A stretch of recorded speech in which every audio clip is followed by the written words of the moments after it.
If there has ever been a persistent icon of the unfeedable monster that is modern feminism, if there has ever been a constant indicator of the fact that their ideology is a movement for supremacy and that objective reality doesn't matter to them, it would have to be the gender wage gap narrative. It is astonishing to me that they are still beating this thoroughly dead horse and have been doing so for a minimum of 54 fucking years. We're going on 5.5 decades now since feminism won this battle, and it is still one of their primary talking points that refuses to die. In the past few years alone, we've heard about it from MTV, from Salon.com, from the Huffington Post, and from every other media outlet and company with the slightest inclination to shill for the feminist mob. From the potty-mouthed princess brigade of fuck hate to the 44th president of the United States, and now this video from Refinery29, sent to me by a viewer named Jeremy on Facebook. Over the course of 54 painstaking years, how much money do you suppose has been wasted perpetuating this blatant lie? How many billable hours have been wasted debunking it time and again? How much profit has been siphoned off of the moronic ideologues who are content to let feminist propagandists do their thinking for them? The wage gap is a fictional victim narrative wherein women are paid a varying number of cents on the dollar compared to men simply because they are women. A victim narrative which has been discredited time and again, and on which countless hours and a seemingly never-ending stream of revenue is being wasted. Also, entitled feminists like yourselves can justify their laughable life choices and continue to feel useful. That's WTF the wage gap is, Refinery29. A joke, and a colossal waste of time and money. You know what I find particularly hilarious about videos like this one? Feminists seem to think that adding more women who don't understand what they're reading, who are outraged over literally nothing, somehow adds credibility to their bullshit. As if the sheer volume of their collective stupidity somehow verifies their delusion. Pro tip, Refinery29, the next time you try to tackle this topic, try bringing in a cast of professional economists to discuss it. That is, of course, unless you're afraid that they'll laugh at you, and you should be.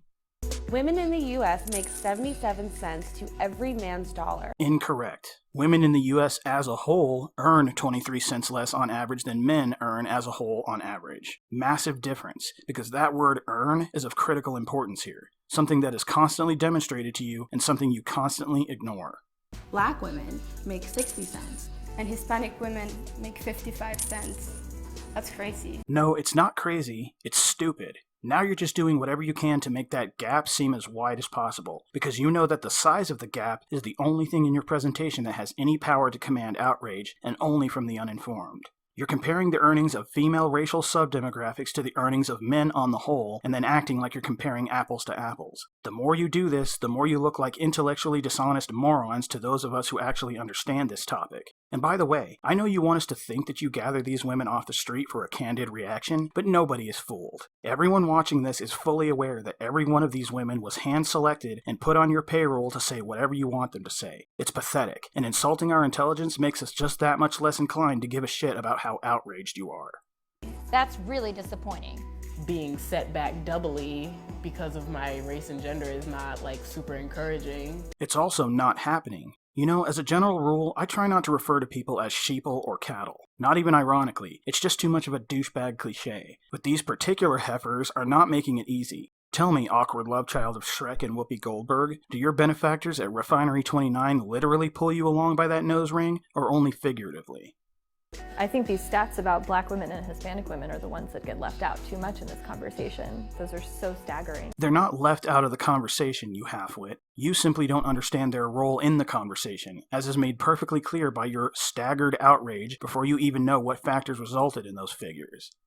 I'm screwed because I'm Black and Hispanic and a woman. No, you are screwed because you are a feminist with either no degree or a worthless degree who would rather spend her time whining and feeling entitled than improving her credentials and, by extension, her value in her workplace of choice. Assuming such a place exists, that is. I somehow doubt that you have steady employment and most likely live off of acting contracts.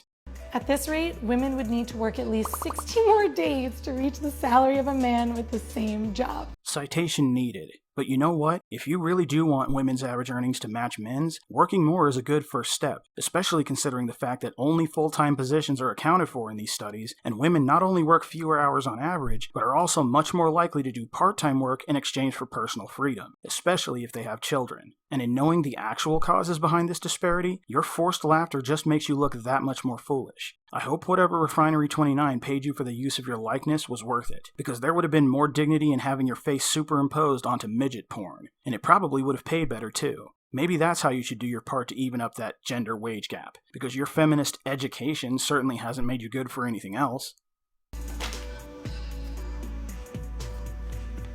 That is unacceptable. I agree. Your misunderstanding of how averages work is totally unacceptable. Embarrassing, really, because I don't know about you, but I learned about the concepts of mean, median, mode, and range by the end of 5th grade. And math isn't exactly my strongest subject, but it's a pretty simple concept, one that you would easily grasp if you could be bothered to take a break from your feminist whinging for 2 or 3 minutes. And you would understand why projecting the colloquialisms of the average man and the average woman onto those concepts is, quite frankly, retarded.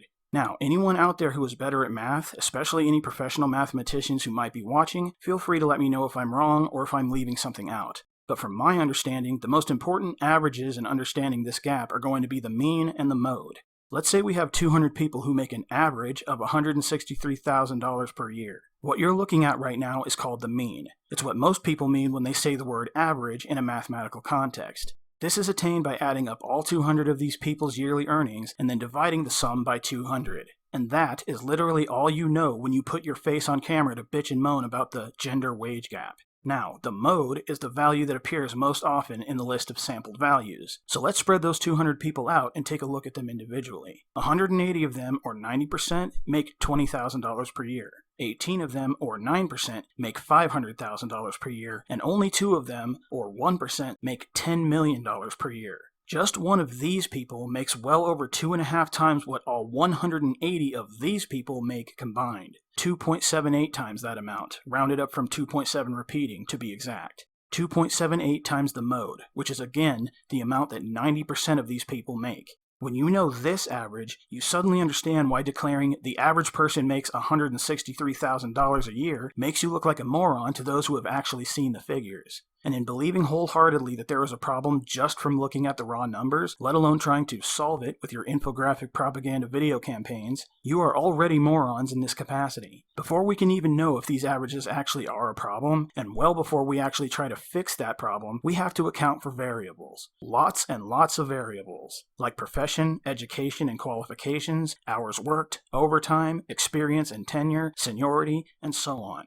If there really is a problem, it could only be verified after an exhaustive study performed by a large group of dedicated researchers, a study that would take years, a hell of a lot longer than the few seconds it took you to read that paper in your hand and make enough blind assumptions in order to become this outraged. Fortunately, there are organizations out there who are paid to do just that. One of them is the CONSAD Research Corporation, which took on this particular controversy in 2009 on behalf of the U.S. Department of Labor, and their conclusion is telling. The differences in raw wages may be almost entirely the result of the individual choices being made by both male and female workers. A major in feminist interpretive dance does not pay the bills, my dear.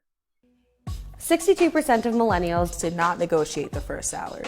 I seriously doubt that 60% of millennials even hold positions that pay salary, Miss Screwed Black Latina Woman. And for those who do, really, whose fault is that? Employment is not a charity. It is a business transaction. And the company's interest is in getting the best quality workers they can for the lowest possible pay, within reason. They are interested in making their shareholders happy, not you. That's why it's called a negotiation. It is your job to be their best option, worth more of their money, and confident enough in your professional value to ask for what you deserve. And you achieve this by bettering yourself with relevant education and experience, by building a formidable resume, not by stamping your feet and holding your breath like a fucking toddler and demanding more money because vagina.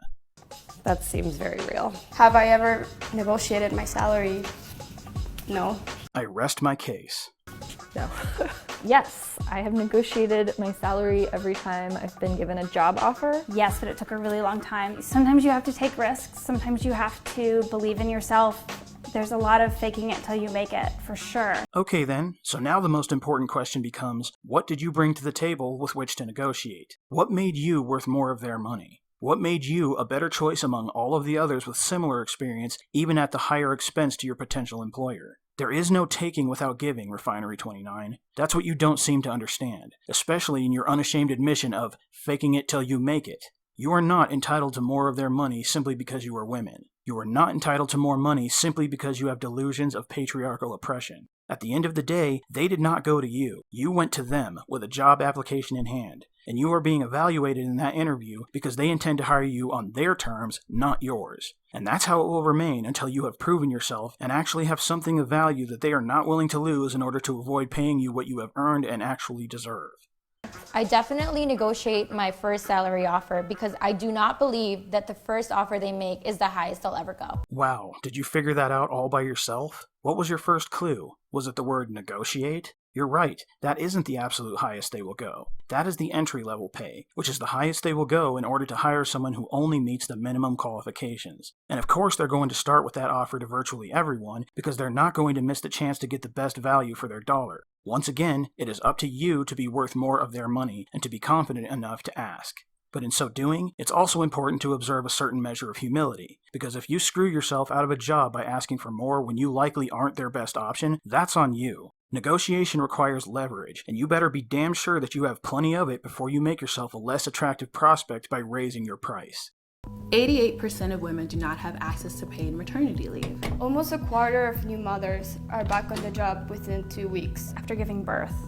You should have seen me after 2 weeks. It was a mess. And like it or not, ladies, that is something that makes you a liability. If you want to have kids and you want to spend time with your kids, you'd better be sure that you're working with an employer who is willing to make that sacrifice in order to keep you. Because paid maternity leave is not a right, it is a benefit. And considering the men who have been sacrificing time with their children in order to bring home the bacon for generations, I think that's more than fair.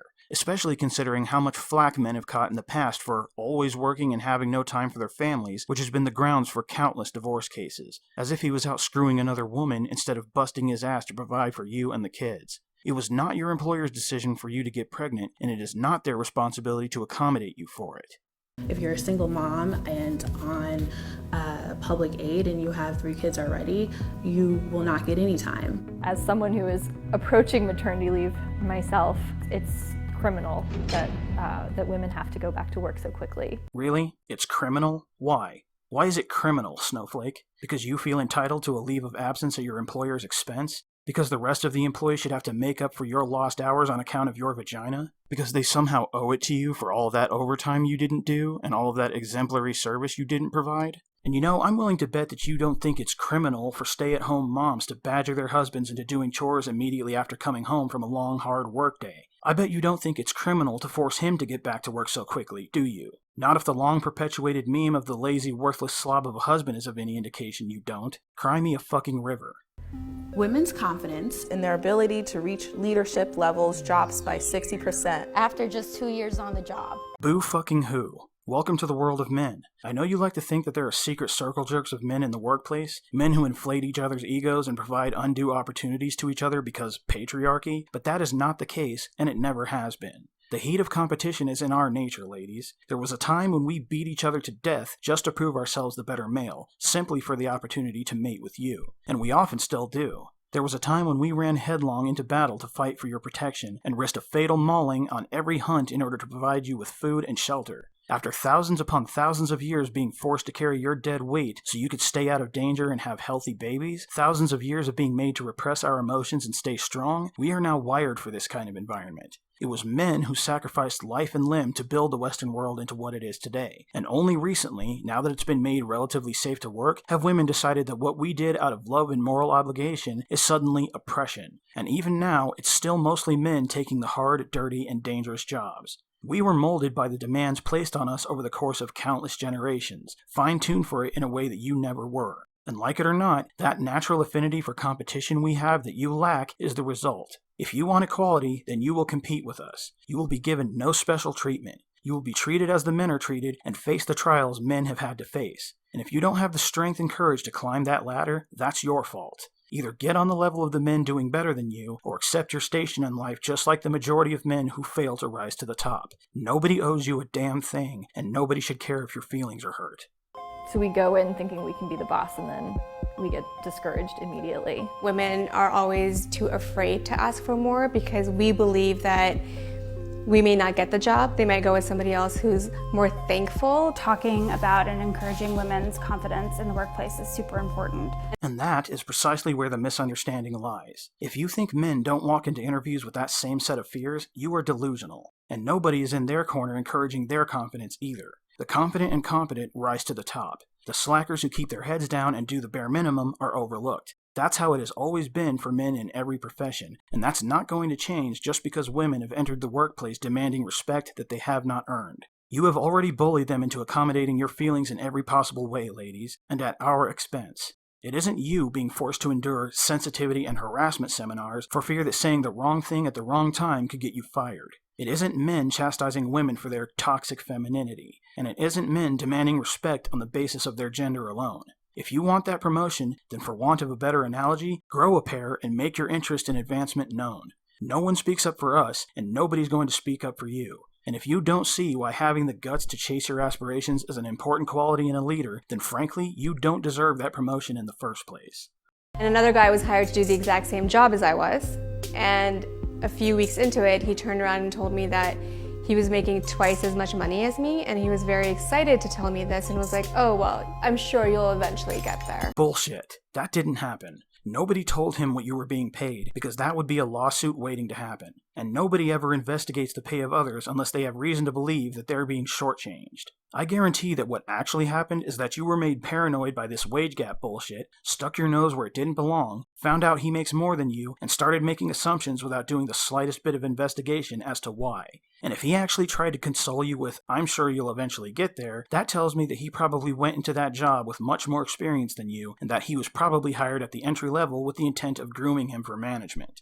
Ladies, this is the Equal Pay Act of 1963. It strictly prohibits pay discrimination on the basis of gender or race, and it was enacted due to the efforts of second-wave feminism. It was a colossal victory that they refuse to acknowledge to this very fucking day. Any company of today found guilty of this kind of pay discrimination is looking at fines and imprisonment for all of the individuals responsible and a massive class action lawsuit to reimburse all affected parties. And if that isn't enough to destroy them, you can be certain that the PR shitstorm that will ensue and the plummeting stock prices that will follow will annihilate that company and anyone too closely associated with them. There would be a reckoning of biblical proportions, and that company would be picked clean to the bone by thousands upon thousands of outraged patrons and disgruntled employees. All it would take is a small handful of credible accounts and legitimate examples of pay discrimination for any company to be audited so fast that their heads would spin. And there is no law firm that wouldn't be watching such an audit with eager anticipation of any company that would even accidentally do something so stupid, licking their chops like a pack of lions as they watch a wounded wildebeest fall farther and farther behind the herd, because there is no law firm that wouldn't gleefully take the opportunity to rip that company to shreds to line their own pockets with gold and boost their prestige, especially when there is a ready-made horde of media outrage that will make it so easy for them, outrage which you yourselves are quite successfully provoking even without justification. But outrage alone is not enough. If you're so convinced that this is happening, you'd better have some evidence before you make that report. You can go yourself. I hate that. Oh my God, I hate that. Well, they just don't get it. Eventually. We're hanging on this word of eventually and possibility. And those things don't happen until we make them happen. Eventually is now, and I deserve it now. Alright, that's quite enough of that. I am sick of listening to you entitled cunts whine and complain when you're clearly not willing to be held accountable for yourselves or your own success. And on the off chance that any one of you actually does have a day job, I truly hope your employer comes across this video. I hope they see you telling them to go fuck themselves, and I hope they confront you over it, just so they can embarrass you for your assumptions and finally be rid of your toxic entitled bullshit, which I have no doubt is dragging the whole place down. And on a final note, I once again feel the need to apologize for the delays between my videos lately. My medical problems are on the rise again, but I'm fighting through it. However, the last part for my new PC is on its way, and once I have it put together, it should significantly cut down on my production time. Thanks for your patience and support, and I'll see you all in my next video. Thanks for watching, guys. If you like what you saw here, have a look at my other videos and leave me your thoughts in the comments. If you support my message, then please like, favorite, and subscribe. If you'd like to help this channel improve, you can reach out to me on Twitter or on Facebook with any suggestions. And if you'd like to support me more directly, please consider following me on Patreon, links in the description. Thanks again, and I'll catch you all in my next video.